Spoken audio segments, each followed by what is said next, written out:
Porque siempre nos queda el tema de la consulta y nos decía, el tema del calor beneficia muchísimo, esto va a evitar de que se propague Eso el decían COVID. No, y alguna por vez. eso le voy a preguntar al doctor Julio Rolón ahora. Gracias, Julio, por venir esta mañana, muy amable. Gracias por la invitación a todo el equipo, a la audiencia. Bueno, órdenes. quiero saber, la pregunta hoy tiene que ver con el tema médico, tiene que ver con los últimos informes que recién usted a nivel internacional también. El tema del calor hoy, ¿beneficia o no para que no se tenga la propagación de este virus en forma masiva?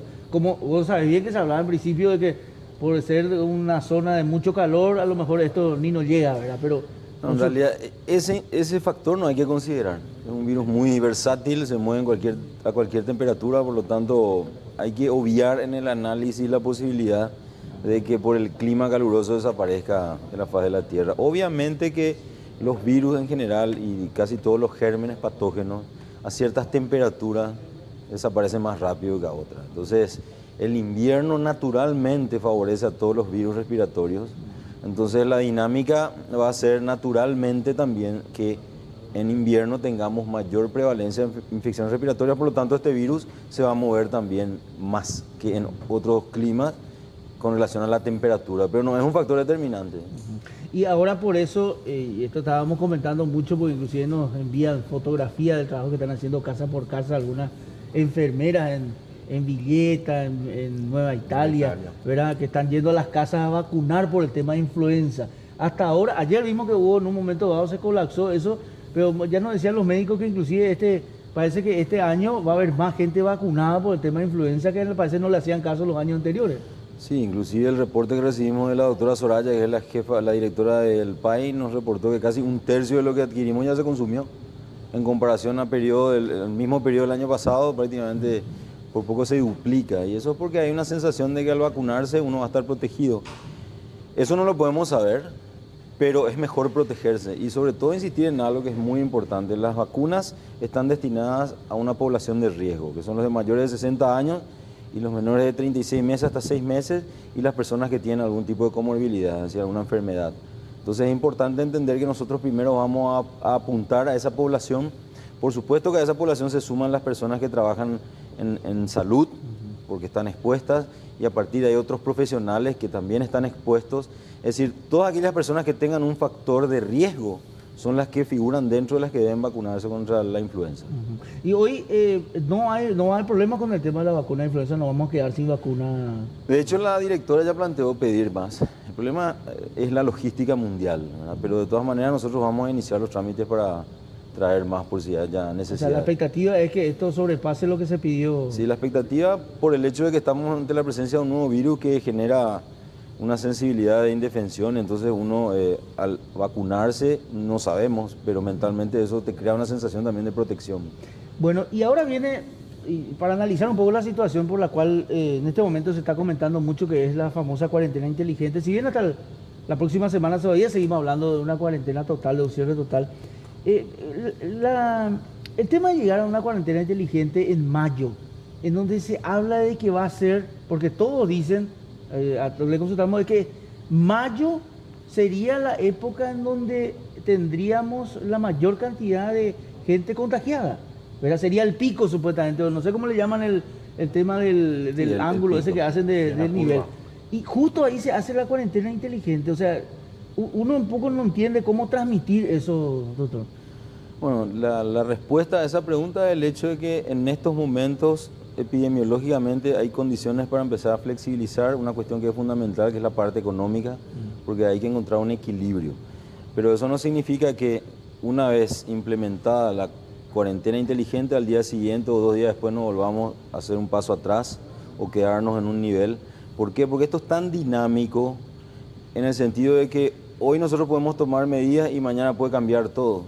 Y esto requiere de un avance como el famoso 2, 3 pasos adelante, 1 atrás. ¿En qué sentido? En el sentido de que todo depende del grado de conciencia de la gente. Si todos entendemos que el distanciamiento, el lavado de manos, usar tapaboca, el tener en cualquier nivel de organización lugares donde uno puede higienizarse, mantener esa distancia, no compartir utensilios, si mantenemos esa conducta, vamos a hacer que la curva sea la que habitualmente se presenta en los periodos invernales. Porque ¿de qué se trata esto? Se trata, como siempre lo decimos, de prolongar el lapso de manera a ir fortaleciendo los sistemas de salud, el sistema de salud, para que no colapse llegado el momento. Porque acá hay que tener en cuenta que una vez que entremos en el periodo invernal, van a compartir o convivir el virus de la influenza, el sincicial respiratorio, el adenovirus, los coronavirus que habitualmente circulan en todo el mundo, que no son al que se le va a sumar este. Y no sabemos si va a desplazar a los demás o va a formar parte de toda la población. O si al que tuvo gripe le va a atacar con la misma característica a otra persona que no tuvo nada que decir. Nadie sabe nada respecto a cómo se va a comportar en relación con los otros virus. Entonces nosotros lo que hacemos es, por un lado, vigilar, porque vamos a suponer que no tomamos ninguna medida y decimos vamos a pasar todo el invierno en cuarentena absoluta. En primer lugar, nadie sabe cómo se va a comportar el virus. En segundo lugar, la situación económica está tocando piso. Y también esos factores determinantes del condicionamiento social y de la salud son importantes a la hora de analizar. Pero nosotros no estamos cediendo a ninguna presión y eso es importante aclarar, porque hay factores absolutamente técnicos de salud que son los que tenemos en cuenta para llevar adelante estos procesos. Y esos son: uno, el hecho de que el sistema de salud no está colapsado. No está colapsado ahora. No está colapsado ahora. Pero está preparado para... Y nos estamos preparando, tenemos tiempo. Dos, la cantidad de casos en relación con la población. Y me dirán, sí, pero no testeamos en cantidad suficiente. Pero suponiendo que no hubiéramos hecho ningún test y esto hubiera estado sobrepasado, los sistemas de salud, o sea, el sistema de salud ya hubiera estado colapsado. Entonces el indicador hoy más objetivo para nosotros es el nivel de presión sobre el sistema de salud, es decir, los servicios, las urgencias, las internaciones. Entonces hoy no tenemos ni un paciente en terapia intensiva, por ejemplo. Y ese es un indicador directo de que la incidencia no es todavía la que en otros países se vio para empezar a colapsar el sistema. Y toda esta línea del tiempo en donde se van poniendo fechas para inicio, control, pasar a una segunda, tercera, cuarta fase, son análisis teóricos que uno hace. Pero en el momento de implementar vamos a ver cómo se comporta la gente. De hecho, desde la aplicación de estas medidas de mitigación hasta la fecha, nosotros venimos evaluando la conducta social.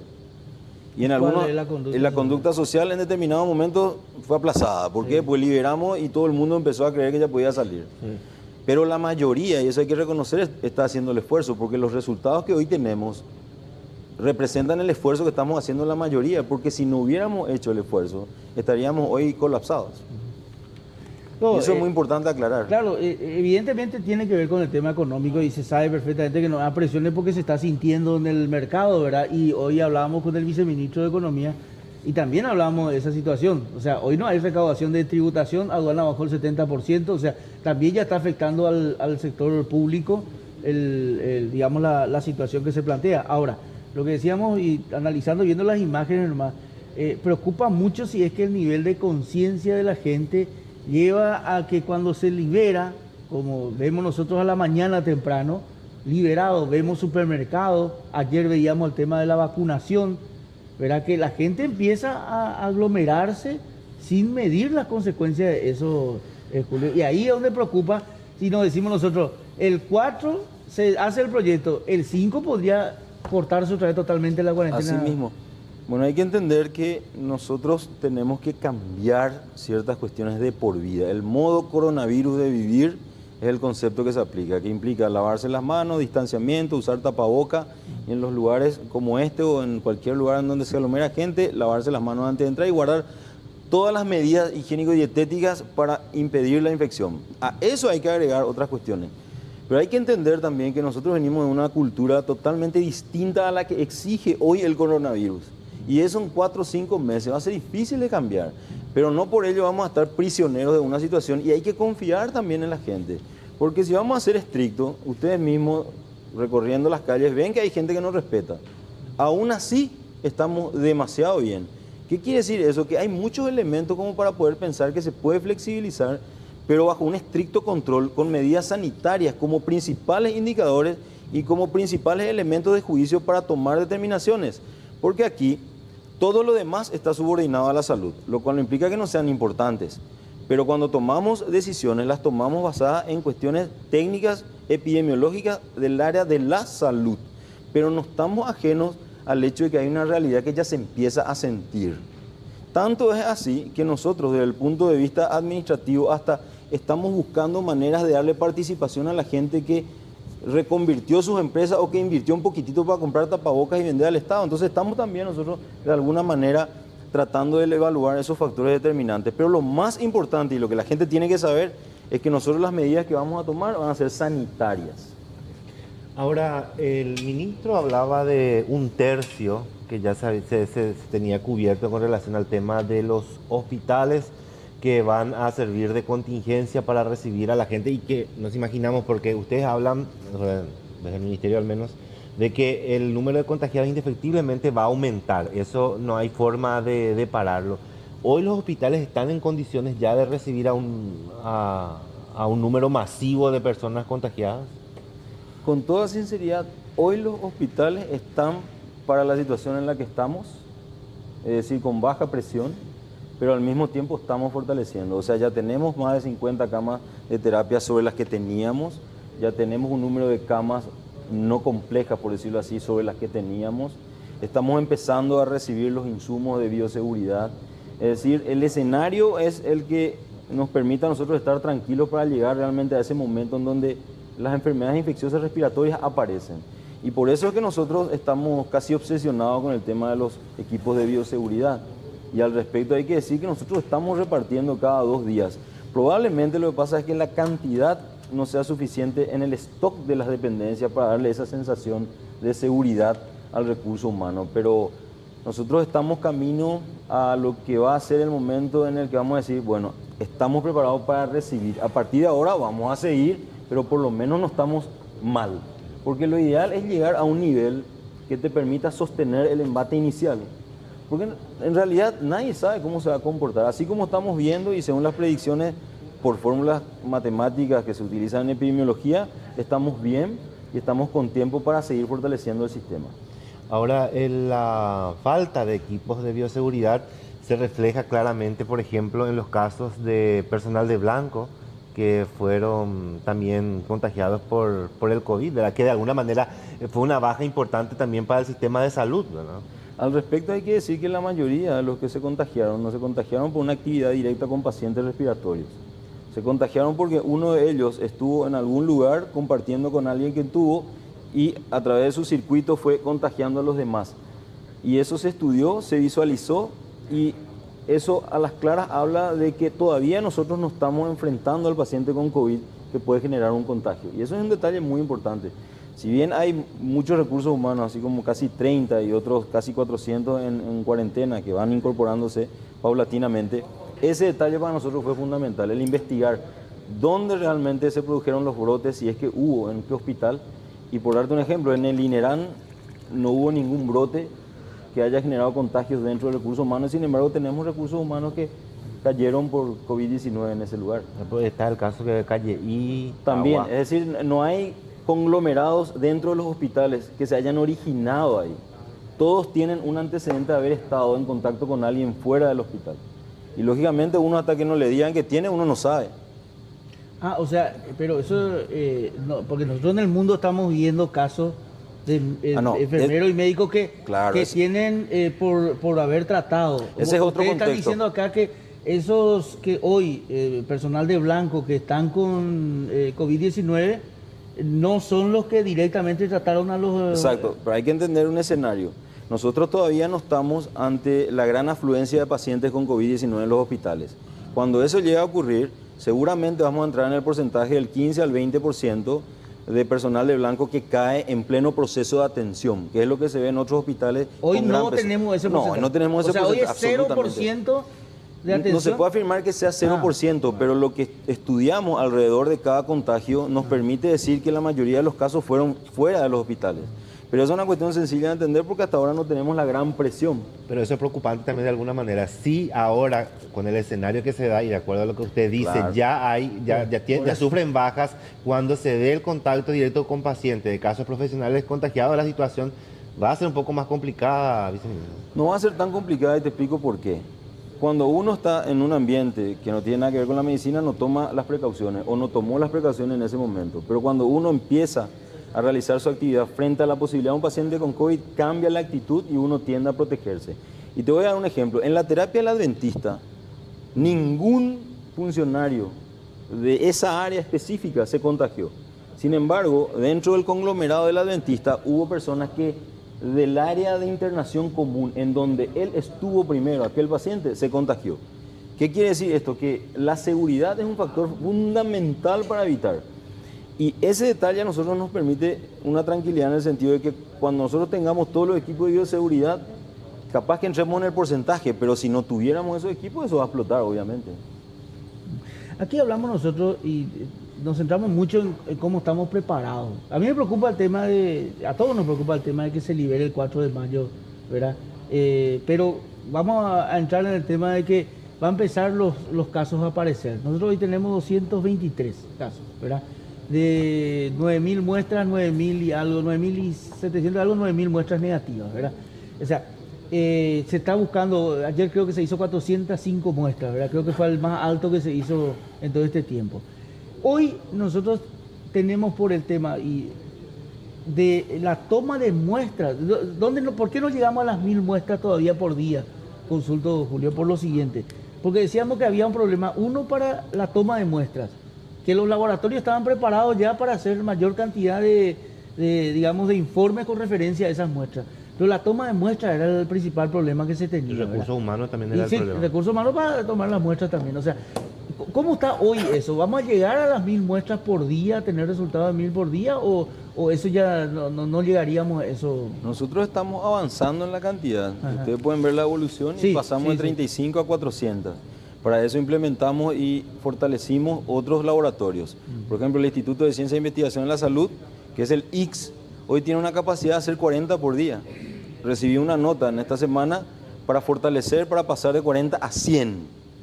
Senaxa, que también va a empezar a trabajar los fines de semana, estamos diseñando la estrategia para contratar recursos humanos y eso nos va a permitir subir el doble probablemente. ¿El laboratorio de Senaxa? El laboratorio de Senaxa es prácticamente uno de los mejores laboratorios del país, que tiene todas las condiciones para hacer. De hecho, lo están haciendo. Después ya empezamos en Coronel Oviedo, después vamos a ir a otra ciudad. Esto en un lapso planificado también, porque aquí no se trata de ir e instalar una cabina donde se toma la muestra o toda la cadena de producción de esa muestra, sino también de tener recursos humanos capacitados. Y aunque no crean, también hay recursos humanos que nos animan. Hay laboratorios, sin decir nombre, en el sector privado que hoy nos ofrecen ese servicio de determinar si tenemos o no la PCR porque sus funcionarios decidieron no hacer, porque sus familias le dijeron que no hagan. Entonces, no es una cuestión sencilla porque hay mucho miedo. Y yo aquí quiero realmente aprovechar y reconocer y agradecer y felicitar al equipo de Laboratorio Central y a los demás equipos de laboratorio porque están trabajando 24/7. Y eso es importante. Y están trabajando sobre los virus vivos que ellos desactivan, pero desde que toman hasta que desactivan, están moviéndose en un riesgo permanente. Y eso es digno también de destacar porque gracias a estas personas nosotros podemos mantener la información como corresponde para comunicar a la opinión pública. Muchas veces esos son los héroes que detrás de nosotros que estamos permanentemente lidiando con la información, están trabajando y arriesgando su vida. Hoy la persona que más arriesga hoy en este contexto en donde todavía no tenemos alta presión son los bioquímicos que toman las muestras. Por eso que nosotros con ellos somos bastante, digamos, conservadores desde el punto de vista de que si de repente nos quieren seguir haciendo, respetamos, ¿verdad? ¿Por qué? Porque es una situación delicada y de mucho estrés. ¿Bioquímicos son los que están en las carpas por ejemplo, la costanera? Sí, los bioquímicos y los técnicos en laboratorio. Los bioquímicos son los que toman la muestra y realizan todas las etapas del proceso hasta determinar. Ahí ya puede existir un contagio si hay que... Pero de hecho, desde el momento que se mete el hisopo hasta que se desactiva, vos podés contagiarte y vos estás llevando eso en un dispositivo que vos no sabés. Nadie puede decir si ese virus no empezó a mover. Nadie conoce en realidad esto. Se supone que con esas medidas de seguridad vos no te vas a contagiar, pero... Incluso recurrieron a odontólogos también, ¿verdad? Vimos hace unos días ahí en la costanera también que había un grupo de odontólogos que por la práctica, justamente no recuerdo quién del ministerio decía, también se les recurrió para tomar las muestras. También. Y colaborar. No, de hecho... Hay cantidad suficiente. Cuando la cuestión empiece a aumentar y se expanda por el interior, hay recursos humanos para tomar las muestras suficientes. Totalmente. Inclusive yo les cuento, a algunos les va a sonar medio chistoso, pero... El equipo de veterinarios que trabaja en el Centro Antirrábico Nacional están capacitados para tomar muestras, porque imagínense, ellos toman muestras en animales, en donde vos le decís quédate y no se quedan. Es más, una forma de chiste me dijo, doctor, nosotros estamos capacitados y también estamos capacitados para hacerle quedar si no quieren. O sea, todos están predispuestos a ayudar. Recursos humanos no va a faltar finalmente. Pero quiero nomás señalar que hay mucho temor detrás de esto. ¿Quiénes son los que pueden tomar la muestra cuando hablamos en materia de recursos humanos? Los bioquímicos. Los bioquímicos, los licenciados, que son los técnicos técnicos que ayudan a los bioquímicos, que se preparan para esa área. Los médicos también pueden tomar, o sea, el personal de salud en general puede tomar la muestra. Lo que requiere es una pequeña capacitación para poder tomar de manera correcta, porque no es meter y quitar nomás. Y aparte genera una sensación desagradable al meter allá al fondo de la nariz y allá al fondo de la garganta. Entonces vos le podés lesionar y una lesión ahí puede significar sangre y eso puede facilitar la transmisión. O sea, no es un acto así de meter un cotonete en el oído y tirar, no. Es un proceso Pues bastante hablaban de la delicado. muestra rápida, esa también, que con eso iban a tener mayor cantidad de... Claro, efectividad, ¿no? ese también es un tema. El test rápido que todo el mundo asocia al bebé test. Es con una muestra de sangre, se pone la gotita y se marca la raya si es que tenés el anticuerpo. Pero ese test tiene una baja sensibilidad, del 30% para abajo, y muchos países ya le van a demandar a China porque resulta ser que no funcionó. Pero suponiendo que eso funcionara, eso no sirve tampoco para hacer el diagnóstico, porque tuvimos una epidemia de dengue en donde nos dejó el sistema inmune a todos los que tuvimos bastante activo, entonces vos podés hacerte un test y sale falsamente positivo. Y si sale negativo, no descarta que no tengas. Entonces, sirve para tener una idea de la distribución y la dinámica del virus. Desde el punto de vista epidemiológico sirve. De hecho, se va a usar porque tenemos donaciones. ¿Cuándo se va a usar? Vigilancia sanitaria con Guillermo Sequera y su equipo van a determinar. Estábamos queriendo usar en poblaciones, por ejemplo, como los recursos humanos en salud, a todos, sin excepción, y ver qué nivel de memoria sobre el virus hay, porque hay que recordar también que casi un 30% de los pacientes COVID-19 positivos no saben que tuvieron. Entonces, este virus tiene una dinámica. 30%. Y casi 30% es lo que se describe en la literatura y todos hablan de ese porcentaje, por lo menos ese como límite superior. Que no tuvieron ni... Que no saben, que pueden dar positivo en una prueba, pero ellos ni enterados están de que tienen un síntoma o tienen muy leves.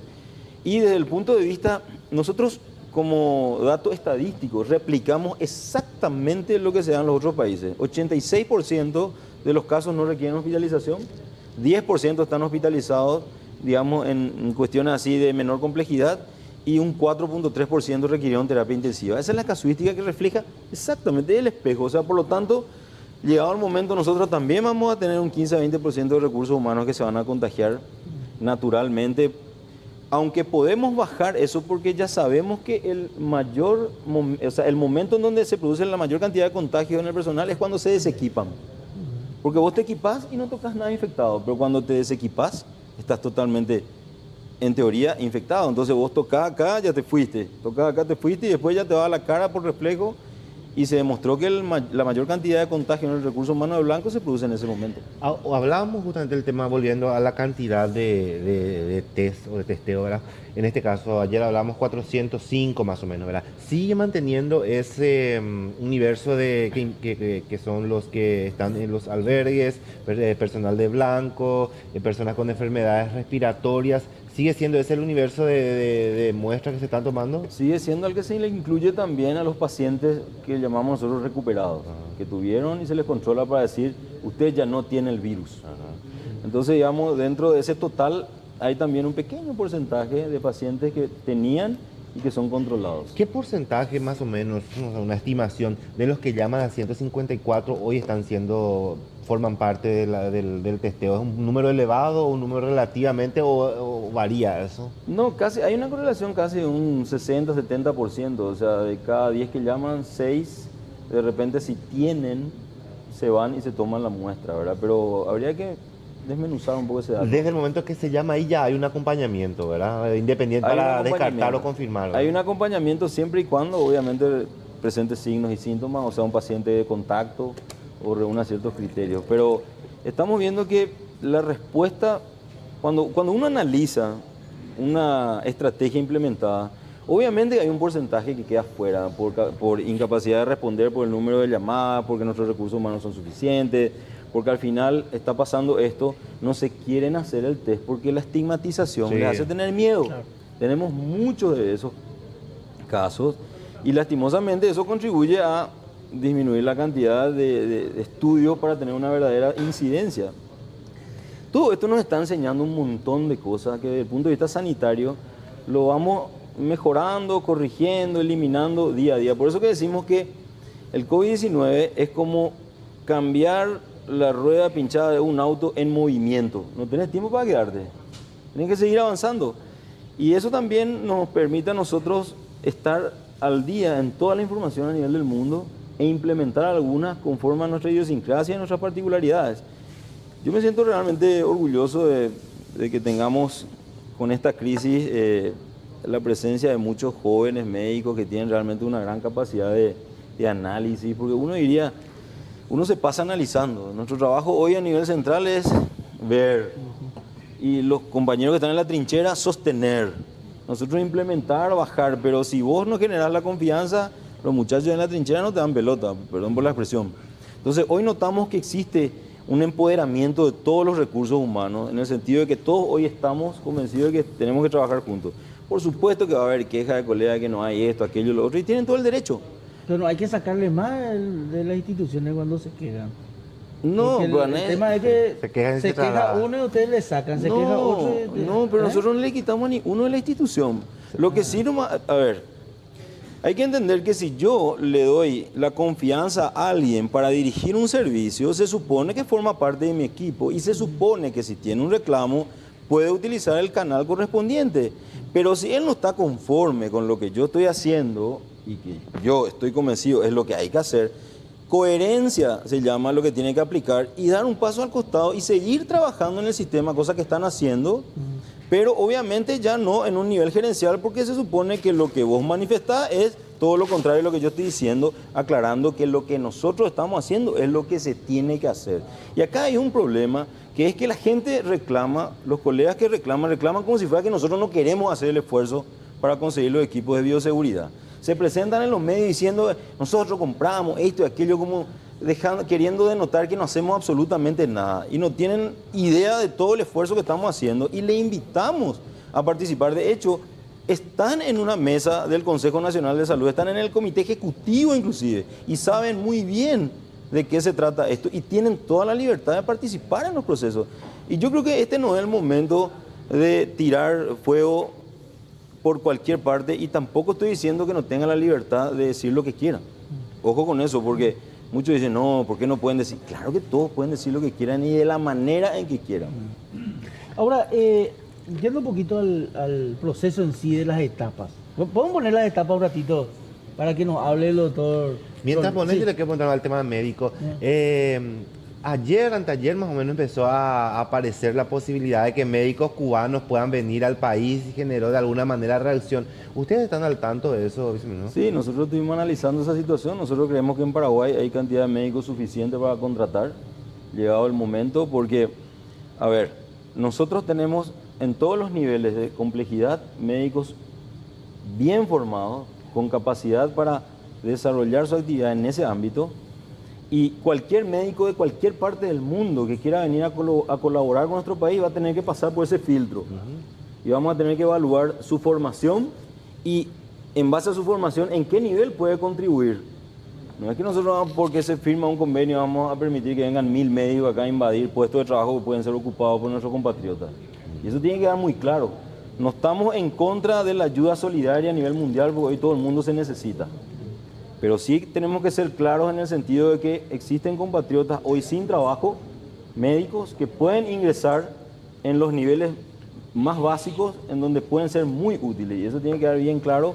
Y no estamos diciendo que rechazamos la ayuda. Simplemente estamos fijando una postura en el sentido de que la prioridad para nosotros a la hora de incorporar recursos humanos va a ser la de tener en cuenta a los compatriotas. O sea, con la cantidad que se tiene hoy estamos... Sí, nosotros tenemos muchos médicos que no entraron en la CONAREM y que están trabajando en el sector privado, haciendo guardias, en cantidad suficiente como para poder incorporar.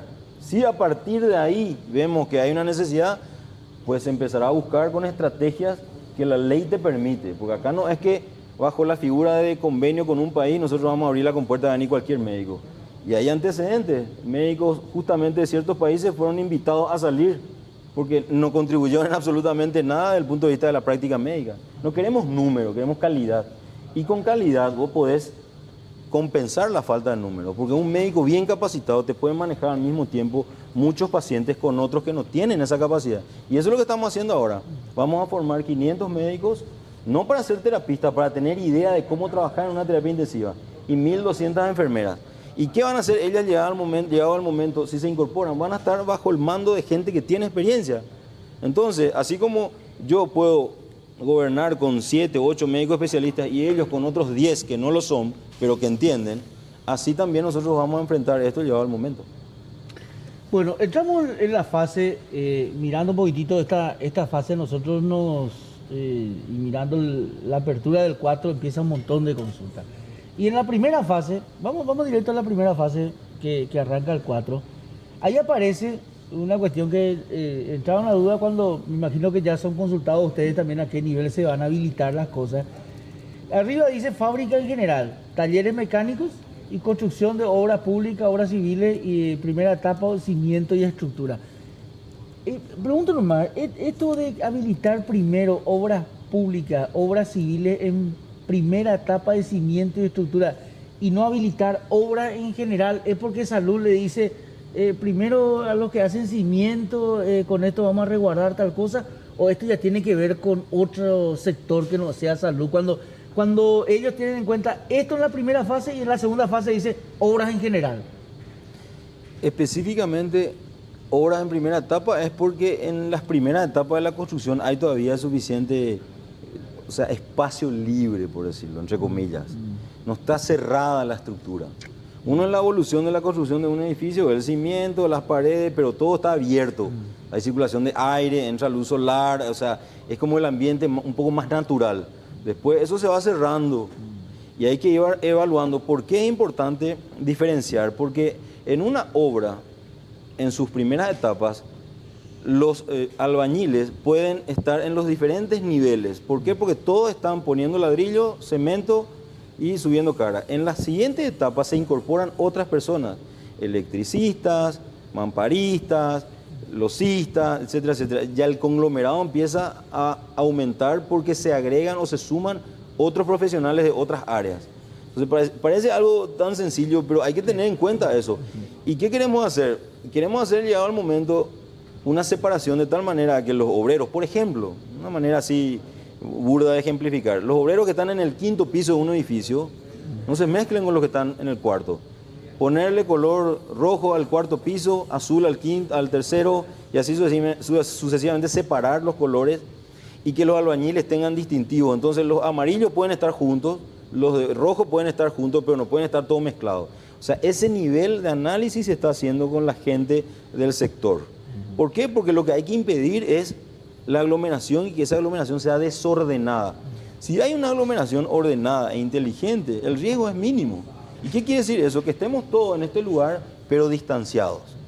Y después a eso le agregás el tema del tereré. Hay empresas constructoras que implementaron, por ejemplo, el tereré individual. No importa la cantidad. Le traen nombre y apellido, llega una hora, todos se van y toman cada uno en su vasito con sus elementos. Es decir, obras es un espacio en donde podemos ensayar diferentes etapas de conglomerado en diferentes situaciones. De hecho, Obras Públicas está desde hace mucho tiempo con licencia para trabajar. Y después el segundo punto, que es el que hablamos del tema de los ¿cómo se dice? Prestadores de servicios en local de cliente. Y ahí nos entró una duda, ¿verdad? Porque se le está habilitando hasta 3 personas, por ejemplo, dice masajista, peluquero, manicuro, pedicura, servicio doméstico, jardinero. Hasta ahí puede ser que se vayan a la casa a hacer, ¿verdad? Sí. Pero después viene el plomero, el carpintero, el pintor, el electricista. Y pues, se le habilita también ya a las casas de electricidad, a las casas de pintura, a las carpinterías y a las empresas de servicios sanitarios, también para que abran. No, eso está en una segunda etapa que es 800. ¿Y dónde van a comprar ellos para poder trabajar? Es que hoy el delivery, por ejemplo, incluye eso. Que vos puedas pedir tus elementos y tus herramientas para trabajar. Lo que no está permitido es que se abra y que todo el mundo se vaya y compre en una ferretería al mismo tiempo. Esas casas van a poder trabajar, o sea, siguen trabajando como delivery, proveer, pero claro, no abren. No pueden abrir. Y ahí donde dice 3 personas, se refiere a que pueden ir hasta, o sea, en el momento en donde se desarrolla la actividad puede haber hasta 3 personas. El profesional, su ayudante y el paciente o el cliente. O sea, fue un cliente por turno sería, más o menos, Claro, ¿verdad? vamos al ejemplo. Si yo hoy le voy a llamar a mi jardinero, no le voy a llamar a mi pintor y a mi plomero. Voy a esperar que mi jardinero termine su actividad y después, a renglón seguido, vienen los demás. Y ahí viene el tema del jardinero. Tiene que ser desinfectado, o sea, A ver. también, no, es que vos el jardinero viene y porque ya me dice el doctor Rolón, él está habilitado que entre a mi casa, ¿verdad? Porque también se puede entender así, ¿no? Ya le habilitan al jardinero, ¿verdad? Vos llegás a la casa y dices, no, espera, pues vamos a desinfectarte. No, ¿y para qué si yo ya estoy...? No. Acá hay algo que es muy importante. Modo coronavirus de vivir. Eso hay que grabarse. ¿Qué significa eso? Lavarse las manos, usar tapaboca, el distanciamiento y no compartir utensilios. Cuando yo me voy a ir a la casa de alguien a ejercer mi profesión, esa persona está obligada a ponerme algo para que yo me lave la mano, me recuerde que tengo que usar tapaboca y me recuerde que no se me tiene que acercar a menos de 2 metros. ¿Ok? Entonces, esas son medidas que van a tener que empezar a utilizar las personas en sus casas cuando reciben a otras como un hábito. Así como nos gusta sentarnos y mirar la tele, eso también vamos a tener que empezar a incorporar como un hábito y nos va a tener que gustar, porque así va a ser esto a partir de ahora.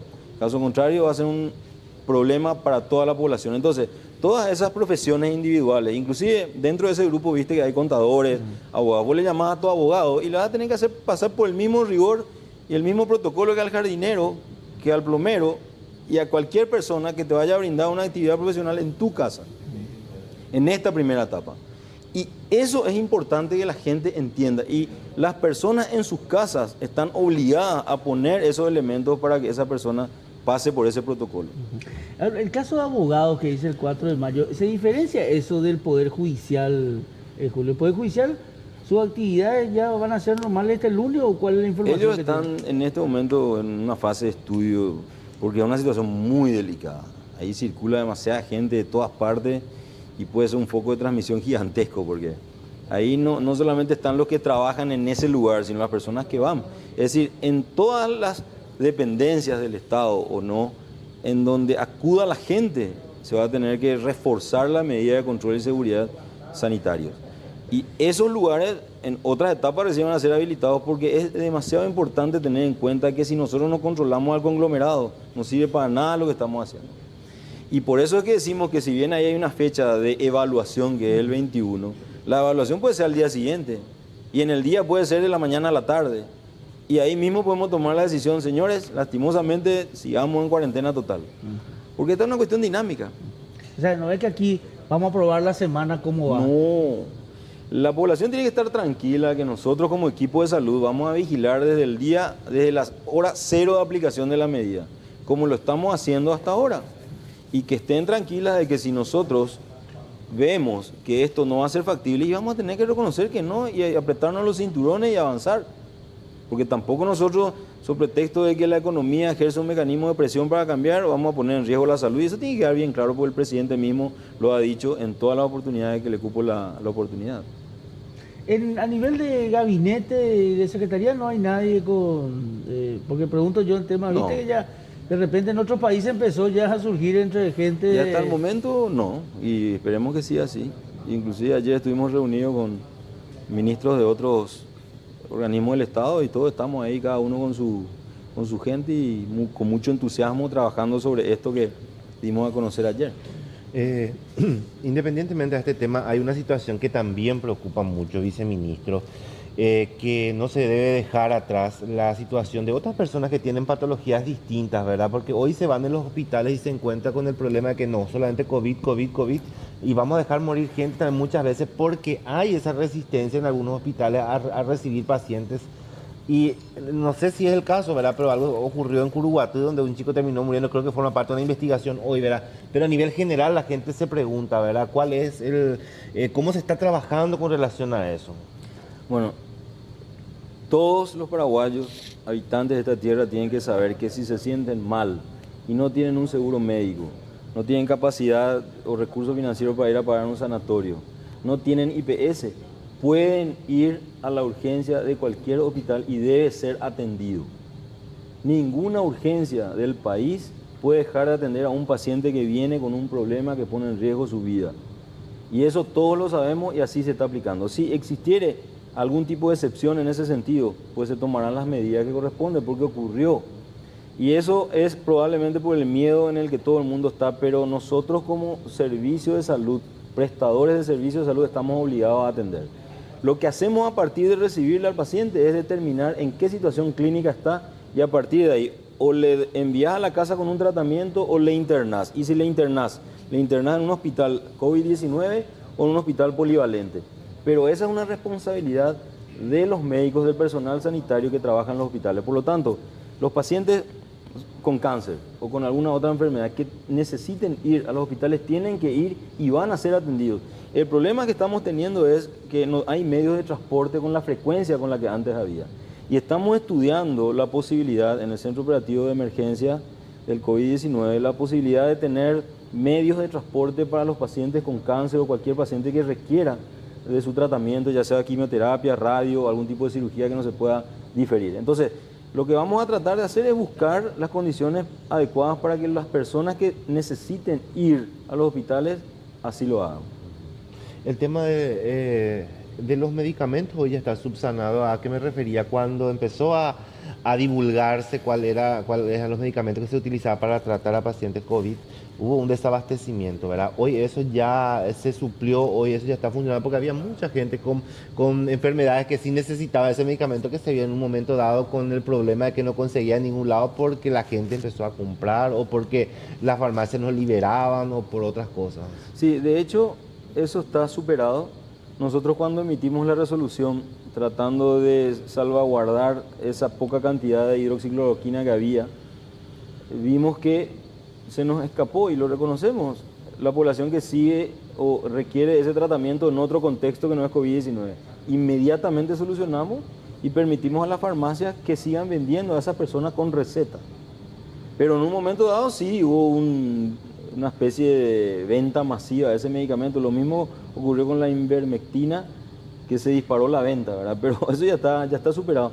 Lo que pasa es que hoy en el mundo no hay un tratamiento todavía. Todo es en fase de experimentación porque obviamente este virus no tiene ni 6 meses en la Tierra. Y hoy en Paraguay... afectando a humanos. Y hoy en Paraguay, ¿cuál es el método de tratamiento? ¿Se va experimentando también o van por uno específico? Porque en algunos países, por ejemplo, la hidroxicloroquina no es recomendada, en otros sí, y así sucesivamente. En Paraguay, ¿cuál es el tratamiento? Te digo con toda sinceridad, nosotros preferimos no hablar del tratamiento. ¿Por qué? Porque eso genera mucha desinformación y no queremos dar la impresión de que estamos probando con la gente.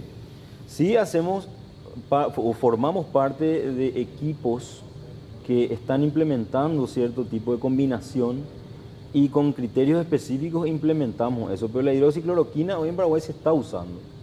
Eso lo reconocemos y es de público conocimiento. Ahora, ¿en qué situaciones? Bueno, los mayores de 60, con riesgo, que no requieren internación. Pero después están los casos más complejos en donde se combinan otros medicamentos y esos otros medicamentos son los que todavía no tienen una clara, digamos, indicación. Más los anticoagulantes. Y todo eso son casos particulares que se estudiaron en poblaciones específicas. En el Brasil hay una experiencia, en Italia, en España. Es decir, hay más de 200 esquemas de tratamiento que se están usando por todo el mundo. Pero mayoritariamente lo que se está haciendo en este momento es lo que se utiliza en casi todos los países de un primer momento. Nosotros lo que hacemos es seguir, no hay ninguna recomendación de la Organización Mundial de la Salud en términos de tratamiento. O sea, ellos no te dicen usen esto, pero no te recomiendan no usar. Es decir, se apartan de la decisión y que cada país decida. Y nosotros lo que hacemos es ver la casuística mundial, qué estudios o qué tratamientos se usan en qué hospitales, qué resultados, y en base a eso implementamos, ¿no? Una cosa tampoco al azar que queremos hacer nuestra experiencia.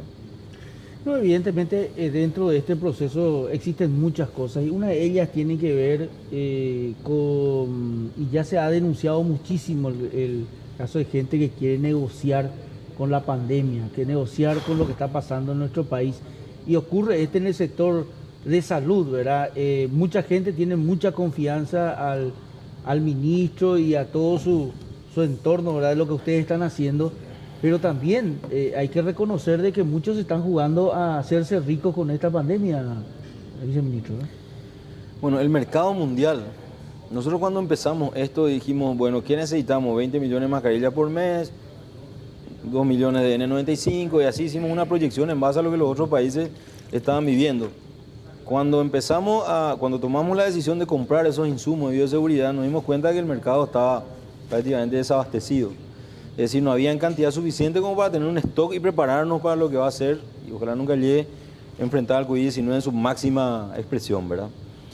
En ese momento hicimos un primer llamado, se declaró desierto, un segundo se declaró desierto, un tercero se declaró desierto, y después aparece un grupo de personas que dijo, nosotros estamos en condiciones. Bueno, perfecto, sométanse a los rigores de la ley, que dice que tienen que presentar su oferta, se tiene que llamar un concurso de ofertas, se tiene que implementar el mecanismo habitual, con la salvedad de que la ley 6524, que es la de declaración de emergencia sanitaria en todo el país, nos permite a nosotros llevar adelante procesos abreviados. Y en ese marco nosotros hicimos todo. Y fue una adjudicada empresa que para nosotros lo más importante es que nos traigan lo que necesitamos. Y nosotros hoy, ¿en qué situación estamos? Estamos en la situación de que hemos recibido esos insumos, hemos evaluado. Alguno, en particular uno, no ha reunido las especificaciones técnicas, le hemos comunicado, ellos por ley tienen tiempo de cambiar y el plazo corre desde el momento que vos le informás y estamos en esos procesos. Otros tienen especificaciones de acuerdo a lo que pedimos, pero la marca está en otro idioma, eso también la ley te permite salvar. Es decir, hay un montón de pequeños detalles que también nos tienen que decir a nosotros, señores, es el momento de cambiar también la ley y ajustar a un contexto como el que estamos viviendo. Entonces, desde el punto de vista administrativo, nosotros como ministerio, desde el momento que nos entregan la mercadería, en adelante somos responsables. ¿Qué pasa ahora? Ahora pasa que se está investigando en relación con empresas y todo esto está saltando a la luz y nos quieren poner a nosotros en ese plano. Nosotros no tenemos nada que ver desde el momento en que hacemos las adjudicaciones para atrás. Son las empresas las responsables de cumplir con todos los requisitos de la ley. Nosotros lo que hacemos por una obligación, no solamente moral, sino jurídica, es revisar que el vaso que me dicen que me están trayendo sea realmente un vaso y no un anteojo. O que el celular sea realmente un celular y no cualquier cosa. Y el equipo que se encarga de eso es la Dirección de Insumos Estratégicos en Salud. ¿Y qué hicieron ellos? Recibieron las mercaderías, los insumos de bioseguridad, evaluaron, dijeron, reúne los requisitos en cuanto a especificaciones, sí. Pero no reúne los requisitos en cuanto a la forma, que tiene que ser en castellano, que tiene que ser en idioma español o inglés aprobado por Dinavisa, detalles. Pero eso la ley misma te permite corregir porque estamos en una situación de emergencia. Yo pues no puedo pegarme el lujo de rechazar un tapaboca porque la letra está en inglés, pero las especificaciones son las correctas. Obviamente no tengo que salir del marco de la ley, pero tengo que usar la ley para corregir eso porque la misma ley te permite corregir. Y voy al ejemplo de la mascarilla. Recibimos la mascarilla. Son, en cuanto a especificaciones, las que necesitamos. Pero la marca es el problema. Pero eso se soluciona porque la propia ley te permite. No es que nosotros vamos a romper la ley para favorecerle a ese empresario como muchos quieren instalar. Pero en la licitación ya figura la marca que tiene que ser comprada. Siempre figura la marca. Es una columnita y ahí dice la marca y esa marca tiene que coincidir. Pero la misma ley te permite, siempre y cuando las especificaciones sean las correctas. Ahora, doctor, el otro día cuando se reclamaba el tema de este cargamento que venía, decían que muchas de las cajas ya venían con un sello. No son cajas, ¿cómo se llama Los pallets. Bueno, venían con un sello del Ministerio de Salud. Bueno, sello del Ministerio de Salud propiamente dicho, ¿no? ¿Qué? Había un... Ministerio de Salud, Gobierno Nacional. Sí, ese, no sello, ¿verdad? Sino Paraguay que de la tenía gente. ese. Bueno, la verdad es que ese sticker Sticker, ahí está. es responsabilidad de los empresarios. Nosotros le pedimos ciertas condiciones, pero a partir de que nos entregan lo que nosotros adquirimos es el momento en el que nosotros somos responsables. Y lo que ellos hicieron antes puede ser su estrategia porque te decomisan a mitad de camino. Entonces a lo mejor le pusieron eso para que sepan que es de Paraguay. Y como Paraguay en algunos lugares genera sensibilidad, a lo mejor es una estrategia comercial para proteger la mercadería. Porque hoy muchos a lo mejor hacen eso. Porque desembarcan en un país, el control y ese país tiene el derecho de decomisarte si quiere. Suponemos, pero nosotros no podemos entrar en ese ámbito a analizar. Para nosotros lo más importante es recibir y a partir de ahí, con lo que la ley te dice que tenés que hacer, empezar a verificar. ¿Y qué hicimos? Verificamos las mascarillas, corresponden a las especificaciones, es lo que necesitamos y hay un problema de idioma que la empresa tiene un tiempo para corregir. Revisamos los famosos overoles no tienen las especificaciones, le comunicamos, la empresa tiene un tiempo. O sea, todo está dentro de un proceso jurídico que la ley misma te permite. Mientras tanto, los otros problemas no son ámbito de salud pública. Así es que, en ese sentido, yo quería un poco también transmitirle tranquilidad a la opinión pública de que nosotros no vamos a ser cómplices de ninguna irregularidad. Y si llegado el momento, la ley nos dice que tenemos que rechazar todo, pues el ministro no va a tener ni una duda en hacerlo. Ahora están investigando algo ustedes, ¿verdad? Nosotros estamos ahora, a ver, esto que vino es sujeto a una investigación por parte de la Contraloría, por parte de Anticorrupción, por parte de Auditoría de la Presidencia, por parte de Auditoría del Ministerio de Salud Pública y Bienestar Social, y también contrataciones públicas. O sea, esta compra que nosotros hicimos hoy tiene varios actores investigando las formas, porque nosotros somos responsables de las formas, que nos permite que lo que se compró sea lo que decimos que se compró. Esto ya se lo entregó a ustedes. Una parte. Resulta ser que nosotros, al recibir la mercadería, recibimos conforme a una orden de compra una cantidad determinada. Y eso está en proceso de evaluación. Y la opinión pública tiene que saber, porque de repente escuchamos, no, hay un silencio. No, no hay ni un silencio ni hay complicidad. Nosotros somos claros. Reúnen los requisitos, vamos a aceptar. Si no reúne, la ley te permite evaluar si pueden o no modificarse. Y si se puede, se va a modificar. Y si no, se rechaza. Así es categórico, porque el presidente de la República fue claro. La transparencia tiene que ser nuestra bandera, porque si no, la ciudadanía va a perder la credibilidad que hoy tiene salud pública, que es fundamental a la hora de tomar las decisiones. Porque un equipo de salud que no tenga credibilidad va a dar una directiva y nadie va a hacer caso. Y hoy no está ocurriendo eso porque el ministro Mazzoleni y todo su equipo tienen una gran credibilidad. Y eso es muy importante resguardar. Y lo digo así con mucho énfasis, porque a veces hasta hay rabia porque la gente empieza a inventar cualquier cosa y en realidad nosotros somos estrictos cumplidores de la ley. Y eso lo tiene que saber la ciudadanía. El doctor Julio Mazzoleni no va a temblar si es necesario rechazar la mercadería por más que haya costado 14, 20 o 30 millones. Y también la garantía de que vamos a recuperar ese adelanto famoso del 20%, porque eso está asegurado. Eso está asegurado. ¿Y qué significa eso? Significa que nosotros vamos a hacer todo lo que hay que hacer para proteger el dinero de todos. Doctor, son muchísimas preguntas que llegan, pero quiero hacer, volviendo a otros temas que también es de interés para la gente. Hay preocupación principalmente de las personas que trabajan en los hospitales públicos. ¿Qué pasa los fines de semana? Hay muchos pacientes que reciben muchas visitas, ¿verdad? Y eso de alguna manera, eso se está restringiendo, se va a restringir, se va a controlar, va a haber alguna disposición o ya existe una disposición con relación a eso. Existe una disposición y los directores de los hospitales son responsables de que se cumpla. Y los directores tienen que responsabilizarle a sus encargados de departamentos. Y así sucesivamente la cadena tiene que activarse porque eso que vos estás mencionando es muy importante. Muy importante porque no solamente por una cuestión de evitar que el COVID-19 se disipe, porque hay otras enfermedades infecciosas también que se pueden transmitir, además de las famosas infecciones hospitalarias.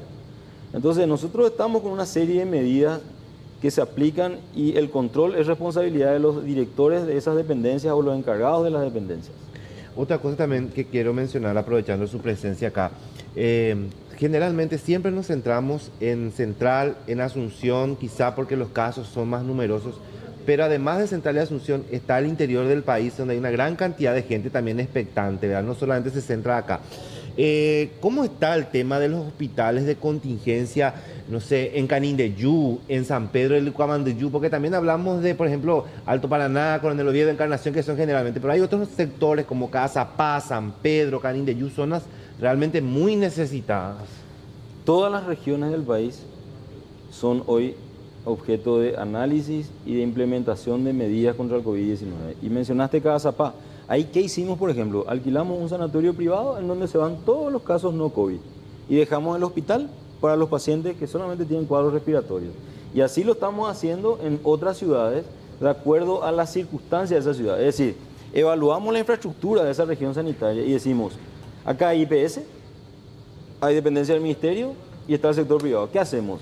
Bueno, la dependencia del IPS la destinamos a respiratorios y la del Ministerio de Salud a polivalentes o viceversa.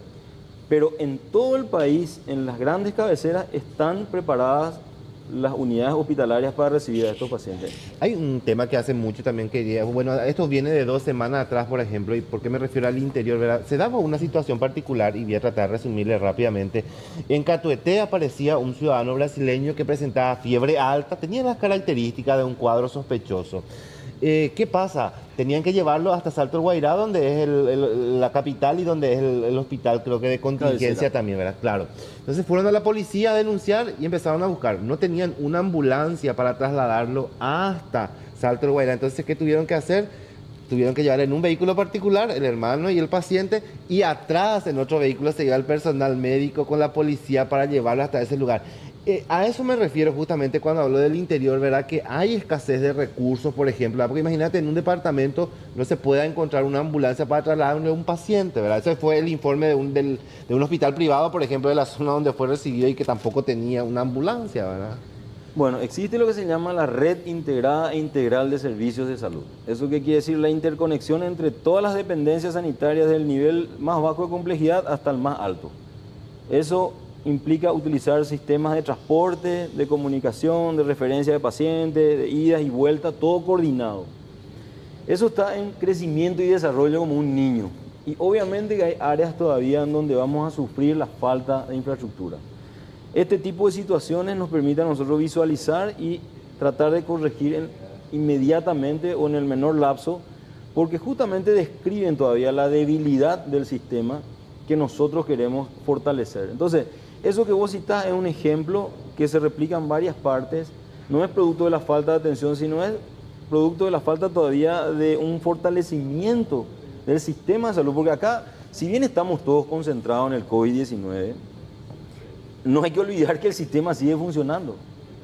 Obviamente que la cantidad de personas no es la misma en comparación al mismo periodo de tiempo del año anterior, pero seguimos nosotros paralelamente haciendo todo lo que se tenga que hacer para fortalecer. Es decir, está prevista la compra de ambulancias, está prevista el crecimiento de infraestructura, está previsto el crecimiento de infraestructura. Es decir, toda esa planificación fuera del COVID-19 sigue su camino.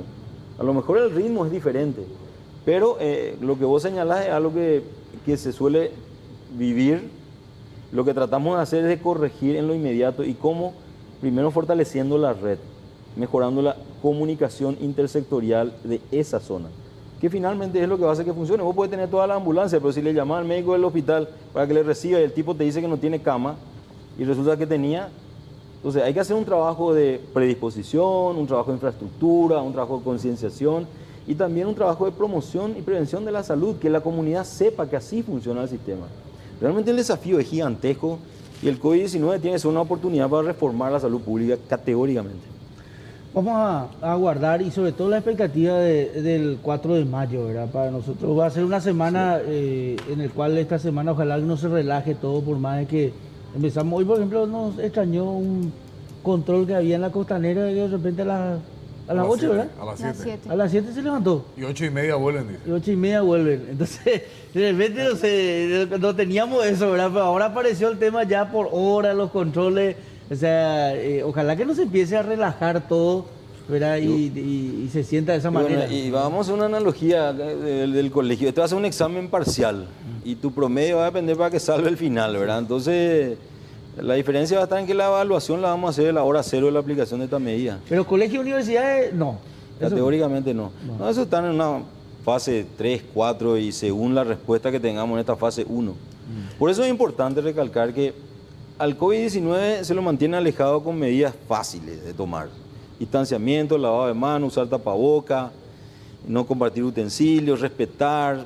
Es decir, es puro conciencia. Y sobre eso vienen cuestiones técnicas que son aplicadas por cada ámbito. Porque este esquema, esta línea del tiempo que describe las etapas, va a ser enriquecida con la participación de cada sector. Claro. Porque esto se va a desglosar en miles de cosas.